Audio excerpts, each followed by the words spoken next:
উশৃঙ্খল, আল্লাহ কি চরম বেয়াদব। আপনি আজানের মধ্যে এই বলতেছেন, যা কইছেন তার তর্জমা এই। আপনার তো ওই কথাই তো কইছেন। আল্লাহু আকবার, আল্লাহু আকবার। শুদ্ধ করে কান জানা মতো আখে কান দিলি জিজ্ঞাসা হয়ে যায়। আপনি স্বীকার করবেন, আপনি তো জিজ্ঞাসা করবেন না আল্লাহ কি বড়, এটা জিজ্ঞেস করবেন না আল্লাহ বড় স্বীকার করবেন? স্বীকার করবেন না। যদি আপনি আরে কান দেন আল্লাহু আকবার, তাহলে জিজ্ঞাসা করা হয় আল্লাহ কি বড়? আমার তো মনে হয়, আমি তো জানি আমার আব্বা বড়।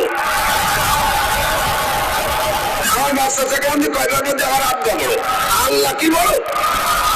আমার আল্লাহু আকবার।